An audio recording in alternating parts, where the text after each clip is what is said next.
A nomeação da filha do presidente João Lourenço ao cargo de administradora executiva da Bolsa de Dívida e Valores de Angola está a dividir as opiniões da sociedade angolana.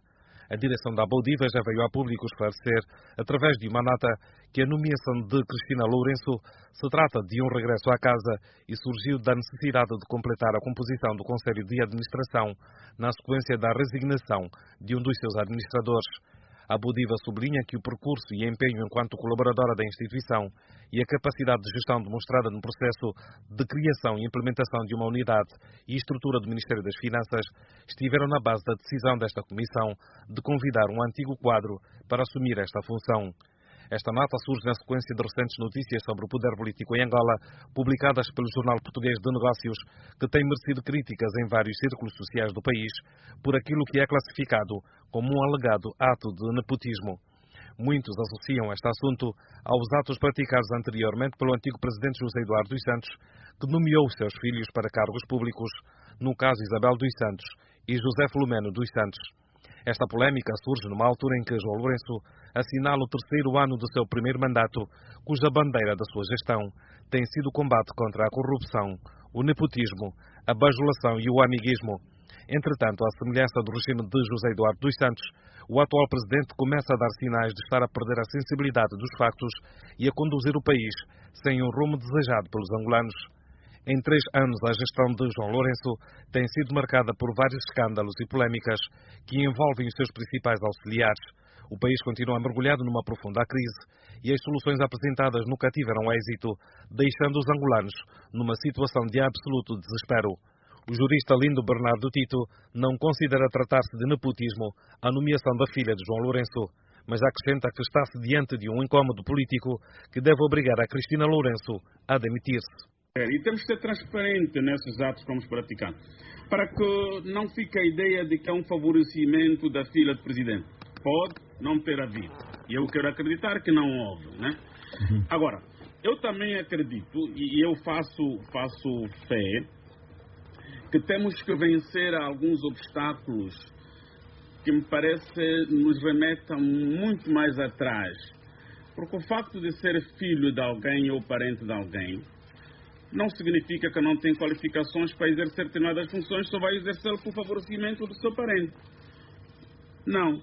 Mas também temos de ser coerentes em dizer que mesmo havendo qualificações e competências, às vezes é bom evitar para que se não coloquem em alguns lugares parentes que vão jogar no sentido político diferente. Ou seja, de controlar, de vigiar, de dar informação, mesmo que não passem pela hierarquia da própria instituição. Então, isto é prudência que deve ter sempre num caso como este. Por isso, Neves, eu entendo que neste caso não há nepotismo, mas há um grande incômodo político, que quem deve remover o incômodo é o Presidente da República, ou seja, o titular do Poder Executivo. Ou a filha pode remover esse incômodo.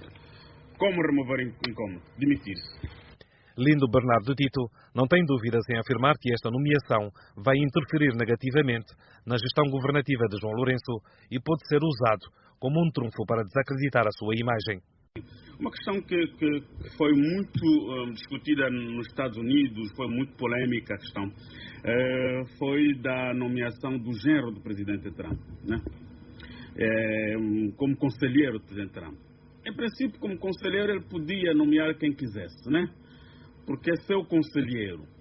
Mas a questão colocou-se exatamente na perspectiva de ser genro do presidente Trump, né? Genro do aconselhado, né? E houve momentos em que alguns pediram imediatamente destituição do presidente Trump por ter violado regras do Estado americano, que é exatamente a não aceitação do nepotismo. Mas apesar da coisa não ter ferido qualquer lei americana, mas isso criou para a imagem do presidente Trump, logo no início do seu mandato, um grande incômodo político. Mas quando eu estou a falar de incômodo político, eu não estou a dizer que é um incômodo social. Não, o incômodo social é este, qualquer um pode relevar ou não. Mas o incômodo político é aquele que marca exatamente a perspectiva negativa do exercício governativo, não é? Que é neste caso. há um incômodo político, sem sombra de dúvida, porque na verdade a minha expectativa e esperança era de que na era do presidente João Lourenço teríamos despesas inscritas no orçamento, realizada no concreto, de acordo com os objetivos do Estado, ou seja, que é a satisfação das necessidades coletivas. E que a qualidade da despesa iria determinar também a qualidade dos serviços a serem satisfeitos, né? Mas, infelizmente, não é isso que tenho notado. A cada despesa que tomamos conhecimento por via da comunicação social, é seguida por um conjunto de situações escandalosas, né? Que dão a entender que há alguma mão invisível que foi para o bolso de alguém com uns tantos milhões de kwanzas, né? E que isso resulta do facto de que da própria cúpula há indicadores da falta da melhoria da qualidade das despesas, né? E já discutimos várias vezes aqui a questão do PIN, falamos daquela despesa, daquele condomínio que foi adquirido no Calumbo, falamos agora da despesa do Ministério da Cultura e Ambiente, que para mim, eu continuo a manter a minha opinião, Bignel foi apenas usado para aquele valor astronômico, que ele não tinha apresentado aquele valor inicialmente, tinha apresentado 14 milhões de kwanzas. Enfim, apesar de existir instrutivo, e eu isso reconheço, que são feitos anualmente, depois da aprovação do orçamento, que orienta como as despesas devem ser realizadas, mas os outros mecanismos de controle concomitante não têm sido aplicados. O que quer dizer que há um favorecimento, uma facilitação para que esse tipo de despesa como esta apareçam. Mas a culpa não é destas pessoas que estão a esse nível. A culpa é exatamente da cúpula, que não tem mecanismo de controle, de fiscalização e de acompanhamento da realização das despesas. Porque as nossas despesas são autorizadas por o seguinte: nenhuma administração municipal realiza a despesa antes de a submeter ao Ministério das Finanças e depois obter a autorização. O jornalista e ativista cívico Rafael Marques considera a indicação de Cristina Lourenço como uma distração evitável e corrigível. Em declarações à emissora católica de Angola, Rafael Marques questiona se esta nomeação é ou não nepotismo. É uma distração política desnecessária e, como já referi publicamente, é importante que, por decisão própria, a Cristina Lourenço apresente a sua admissão, de modo a evitar que este assunto seja um contencioso que venha criar danos à imagem do seu pai. Apesar de não haver nenhum problema legal com essa nomeação ou indicação, temos uma sociedade bastante traumatizada com o passado de nepotismo. Estamos num momento de grande crise económica e social e sobretudo nessa altura de pandemia, e vale a pena a Cristina Lourenço dar um exemplo. Há uma taxa muito grande de desemprego no país, portanto pouco ou nada fará para o currículo da Cristina Lourenço. A UNITA também tem sido acusada de estar a fomentar o nepotismo no seio do maior partido na oposição em Angola. O deputado Raul Nanda não encontra semelhanças relacionadas com o caso da filha de João Lourenço e esclarece nos seguintes termos. Relativamente aos casos do deputado Chiual, da deputada Bonguela e do deputado Adriano Sapinala, é que são coisas completamente diferentes. Não é, por exemplo, um parente ou parentes, digamos assim, do presidente da UNITA que depois indica alguém para ir para o Parlamento. Não é. Aliás, até nunca ninguém questionou o facto de, por exemplo, o antigo governador da Huila, o mais velho Chiping, estar no Parlamento, ele e a filha também. Portanto, não é isso que está em causa, são coisas completamente diferentes. É de facto incômodo que esta situação causa, porque senão não estaria aqui a ser debatido. Raul Danda defende a mudança de comportamento na atitude dos governantes. Caso contrário, o país vai continuar a ficar adiado e sem perspectivas de crescimento. Eu tenho dito reiteradas vezes que um dos grandes problemas que nós continuamos a ter no país é a falta de priorização relativamente às despesas que nós fazemos. Nós lamentamos, queixamos-nos de falta de recursos. Entretanto, o país continua a gastar dinheiro, muito dinheiro, ou para coisas que não valham a pena, que não sejam prioridade, ou para coisas que, mesmo sendo prioritárias, quando custam 50, a gente consegue pagar 100. Isso é uma coisa que vem de longe, é uma coisa que já devia ter sido corrigida, é uma coisa que diz-se sempre que vamos mudar, vamos corrigir, mas infelizmente as coisas não acontecem assim. Continuamos a ter no país pessoas que têm disposição e predisposição para poder ir buscar um bocado do que é seu quando se trata de realização de despesas. Portanto, é preciso ganhar algum e então as pessoas não olham a meios para poder chegar a esse objetivo, a esse fim. E isso é que é mau, porque se nós estamos a andar de rastros, nós estamos em dificuldades enormes e continuamos a tratar o nosso dinheiro dessa forma, então estamos muito mal, nós estamos a ir para o abismo. Para lá do facto de que na realidade, é preciso que nós olhemos para o alheio com muito cuidado. E, infelizmente, não me parece ser esta a lição que nós já tenhamos aprendido no país. Eu, se calhar, até nem precisasse dizer absolutamente mais nada. Primeiro, nós em Cabinda dizemos que mais facilmente se cura uma doença do que um vício. E há daquelas coisas também, diz-se que o papagaio pode falar muito bom português. Minha senhora, como está? Olá, bom dia. Mas se lhe pegar na cauda, o papagaio não dirá tira a mão. Vai fazer quion, quion, quion. Portanto, está de se lembrar sempre daquilo da língua que fala quando está por cima das árvores. Então, nós precisamos, de facto, por um lado, de mudar os nossos comportamentos. E mudar os nossos comportamentos tem que partir do topo. Portanto, essa questão das adjudicações diretas, da contratação simplificada, etc., que se insiste, inclusive, em transformar em lei para se poder melhorar a sua praticabilidade ou legitimar a sua praticabilidade, não nos põe em situação boa em relação à prestação de contas, em relação à transparência. Por outro lado também, como disse o Lindo, a alternância é boa. Eu não sei porque é que os nossos irmãos do MPLA pensam que são os únicos que podem ficar no poder durante milhares de anos. Não! É bom estar alguém a governar, ir outro ao governo, e depois nós irmos trocando a experiência. Afinal de contas, o país não pode ser de todos nós só para umas coisas. E então, como se tivesse gente que está predestinada a mandar e outra que está predestinada a cumprir. Não é assim. A alternância é saudável, é boa. Até para o próprio MPLA também dizer, deixa ver como é que o partido XYZ vai governar. O que é que vai fazer? E vermos como é que depois andamos todos neste país que é nosso.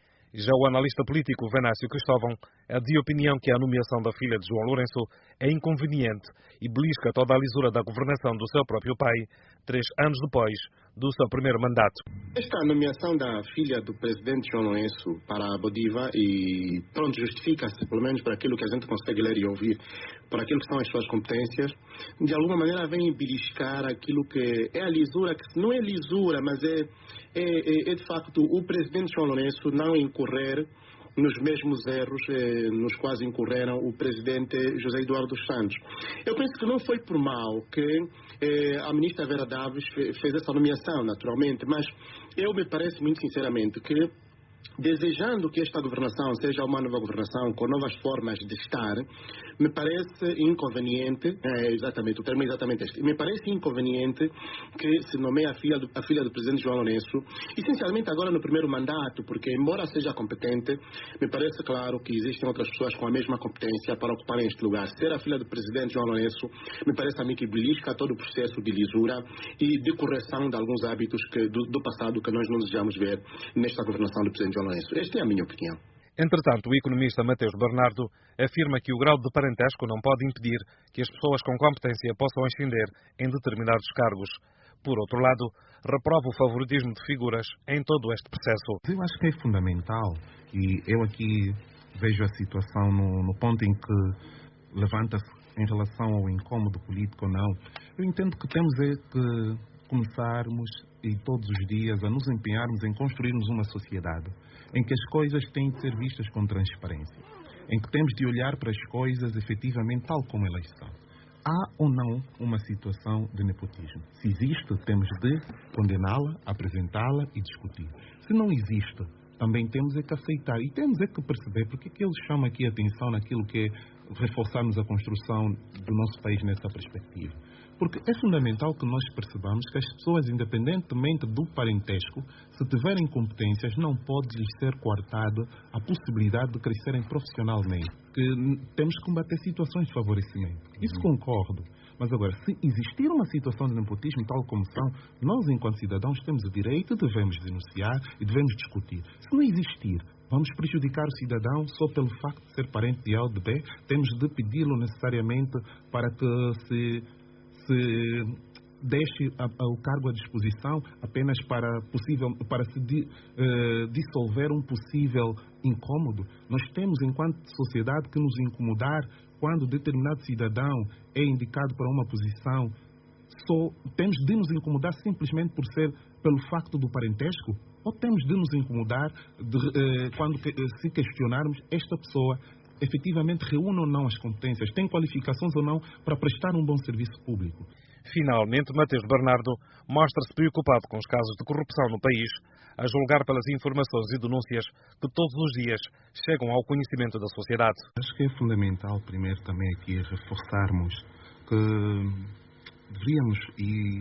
devemos começar a olhar cada vez mais para aquilo que é o conjunto das despesas públicas. É verdade que podemos, às vezes, realçar uma situação em concreto, uma situação pontual como esta que aqui levanta. Por que chamo isso aqui à tona? Porque eu entendo que nós temos alguns níveis de corrupção de forma assumida a nível do país e que entendemos e é preciso, e acho que isso é uma consciência comum, que é preciso que nós combatamos os níveis de corrupção existentes na nossa sociedade. Por quê? Porque eles, em última instância, põem em causa a maximização do bem-estar social, o bem-estar de todos nós, enquanto sociedade. Por isso é que nós olhamos aqui para a questão de que temos sempre ou vamos ter sempre os recursos escassos e as nossas necessidades serão sempre limitadas. Ou seja, vamos ter sempre um conjunto de necessidades por satisfazer que supera aquilo que é a nossa capacidade de recursos. Por isso é que temos de fazer escolhas, temos que estabelecer prioridades, temos de fazer escolhas tendo em conta as prioridades e a racionalidade. Por quê? Porque nós temos de realizar despesas com eficiência. Nós temos de realizar despesas com qualidade. É preciso que trabalhemos sempre para melhorar o nível de eficiência e de qualidade da própria despesa pública, no sentido de que com os poucos recursos que tivermos ou viermos a ter, consigamos satisfazer um número cada vez maior de necessidades e, acima de tudo, não só satisfazer, mas satisfazer com qualidade e na perspectiva de realizarem-se despesas ou elaborarem-se projetos públicos que sejam sustentáveis, porque é fundamental que nós não possamos constantemente ter de realizar despesas com o mesmo conjunto de bens e serviços, porque senão também não avançamos. Agora, é fundamental que nós, de facto, e os outros colegas também chamaram, combatamos aquilo que é a corrupção. Como é que se combate também, dentre as várias coisas? É olhar para aquilo que é combater a impunidade, porque é preciso que as pessoas percebam que não são impunes, que quando do exercício de uma função pública se está a ser chamado para pôr à disponibilidade da sociedade, à disponibilidade do país, o conjunto de valências que se reconhece nela. e que, ao gerir a coisa pública, é preciso respeito pela coisa pública. Então é preciso que as pessoas percebam que podem ser responsabilizadas caso façam uma gestão danosa ou caso façam uma gestão pouco transparente. E aqui é fundamental que, de facto, afinem-se aqueles que são os mecanismos de fiscalização e de controle. É preciso que os diferentes órgãos de Estado, com as suas diferentes competências, ajam. Estes foram os convidados desta edição. De Luanda para a Voz da América, Arão Dipa.